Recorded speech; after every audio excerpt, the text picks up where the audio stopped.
जम्मू कश्मीर में गुपकार गैंग की नई गली दाल। डीडीसी चुनाव में 74 सीटें जीतकर भाजपा बनी सबसे बड़ी पार्टी।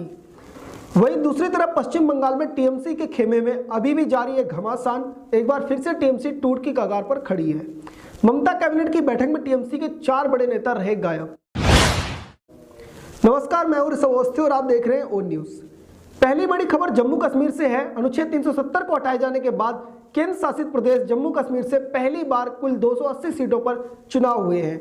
जम्मू कश्मीर में भाजपा का डंका बज रहा है। जनता ने स्थानीय पार्टियों को एक सिरे से नकार दिया है। भाजपा प्रदेश की सबसे बड़ी पार्टी बनकर उभरी है। बीजेपी ने डीडीसी चुनाव में 74 सीटों पर जीत दर्ज की है, जबकि स्थानीय पार्टियां भाजपा के आंकड़े के आसपास भी नहीं पहुंच पाई हैं। इस चुनाव को अनुच्छेद 370 के ऊपर रेफरेंडम की तरह देखा जा रहा था। जम्मू कश्मीर की जनता ने पीएम मोदी के नेतृत्व में अपना विश्वास जताया है। हालांकि गुपकार गैंग ने डीडीसी चुनाव में 101 सीट प्राप्त कर चुनाव को जीत लिया, परंतु इस गुपकार गठबंधन में 7 पार्टियां शामिल हैं जो इस जम्मू कश्मीर को अपनी बपौती समझती हैं। गुपकार गैंग में शामिल किसी भी दल को अकेले इतनी सीटें नहीं मिली हैं जितनी भाजपा को प्राप्त हुई है। इस गठबंधन में National Conference, People Democratic Party, People's Conference, CPI, CPIM, Awami National Conference और जम्मू और कश्मीर पीपल्स मूवमेंट जैसी क्षेत्रीय पार्टियां शामिल हैं। भाजपा की पकड़ मुस्लिम बहुल इलाकों में भी बखूबी देखने को मिली। मुस्लिम बहुल क्षेत्र में भी भाजपा को 3 सीटों पर जीत प्राप्त हुई है। श्रीनगर की खोनमो 2 में बीजेपी के एजाज हुसैन जीते हैं। बांदीपुरा में एजाज अहमद ने जीत प्राप्त की है और पुलवामा के काकपोरा में मिन्हा लतीफ को जीत मिली है। चुनाव नतीजों की बात करें तो भाजपा को 74 सीटें मिली हैं, नेशनल कॉन्फ्रेंस को 67 सीटें मिली हैं, जबकि पीडीपी को केवल 27 सीटों पर ही जीत प्राप्त हुई है। कांग्रेस को 26, पीपल्स कॉन्फ्रेंस को 8, सीपीआईएम को 5 और पीपल्स मूवमेंट को 3 सीटें ही मिल पाई हैं। भाजपा के एक वरिष्ठ नेता ने जम्मू कश्मीर में भाजपा की इस बड़ी जीत पर कहा कि श्रीनगर से भाजपा के 3 उम्मीदवारों को जीत मिली है। यह सत्यापित करता है कि जम्मू कश्मीर के लोगों को केंद्र शासित प्रदेश के विकास के प्रधानमंत्री नरेंद्र मोदी के दृष्टिकोण पर भरोसा है। वहीं बीजेपी के महासचिव विबोध गुप्ता ने पार्टी के विजेता उम्मीदवारों को, विशेष रूप से घाटी के उम्मीदवारों को बधाई दी है। उन्होंने कहा कि घाटी के लोगों ने प्रधानमंत्री नरेंद्र मोदी के नेतृत्व में अपना विश्वास जताया है।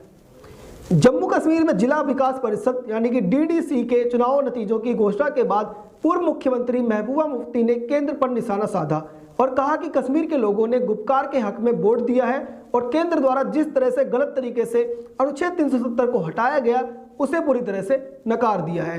अब महबूबा मुफ्ती जी को जम्मू कश्मीर में कोई भी सीरियस नहीं ले रहा है। उनकी पार्टी पीडीपी को मात्र 27 सीटें मिली हैं और वे भाजपा के ऊपर सवाल उठा रही हैं। बहरहाल डीडीसी चुनावों में भाजपा के शानदार प्रदर्शन से यह साफ दिख रहा है कि जम्मू कश्मीर की जनता अनुच्छेद 370 हटने के बाद बेहद खुश है। जम्मू कश्मीर में गुपकार गैंग की अब दाल गलने वाली नहीं है। दूसरी बड़ी खबर पश्चिम बंगाल से है। पश्चिम बंगाल चुनाव जैसे जैसे करीब आ रहा है, सियासी नोकझोंक तेज होती जा रही है। इधर भाजपा ने चुनाव प्रचार के लिए एक्सीलेटर पर पैर रखा, उधर टीएमसी में भूचाल आ गया। टीएमसी के 6 बड़े नेता अचानक एक के बाद एक बागी हो गए, परंतु अभी भी यह सिलसिला रुकता हुआ नजर नहीं आ रहा है। ममता बनर्जी की मीटिंग से गायब रहे 4 बड़े चेहरे, क्या एक बार फिर टूटेगी टीएमसी? एक के बाद एक 6 झटके लगने के बाद ममता बनर्जी ने 22 दिसंबर को कैबिनेट की बैठक बुलाई, लेकिन 4 बड़े नेता बैठक में शामिल ही नहीं हुए। दार्जिलिंग से आने वाले पर्यटन मंत्री गौतम देव ने बताया कि वे अस्वस्थ हैं। वीरभूमि के चंद्रनाथ साहा ने बताया कि वो सीएम ममता बनर्जी के आगामी दौरे की तैयारियों में व्यस्त हैं, इसलिए बैठक में नहीं आ पाए।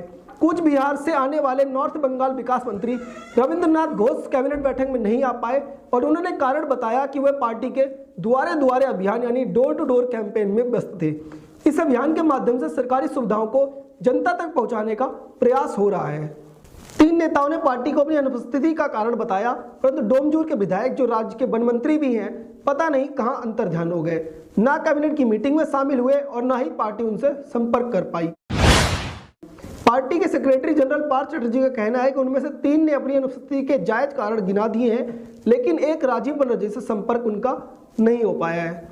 हाल ही में राजीव बनर्जी ने पार्टी को लेकर कुछ आपत्तियां जताई थी। उन्होंने पार्टी में भाई भतीजावाद के ऊपर टिप्पणी भी की थी। पार्टी हाईकमान से नसीहत मिलने के बाद उनका रुख कुछ नरम जरूर हुआ था। हालांकि उनके बयान को शुभेंदु अधिकारी के बयान से जोड़कर देखा जा रहा है, जो हाल ही में टीएमसी से भाजपा में शामिल हुए हैं। शुभेंदु अधिकारी ने पार्टी पर भाई भतीजावाद का आरोप लगाते हुए कहा था कि पैराशूट से नेता लाकर पार्टी के ऊपर बिठाए जा रहे हैं। उनका इशारा ममता बनर्जी के बेटे अभिषेक बनर्जी पर था। हाईकमान से फटकार के बाद राजीव बनर्जी ने एक बयान में कहा था कि उनके बयान को पार्टी छोड़कर गए नेताओं से जोड़कर ना देखा जाए, परंतु कैबिनेट मीटिंग में उनका ना आना और पार्टी को अपनी अनुपस्थिति का कारण भी नहीं बताना संदेह पैदा करता है। लाइव अपडेट के लिए आप देखते रहिए ओ न्यूज़। धन्यवाद।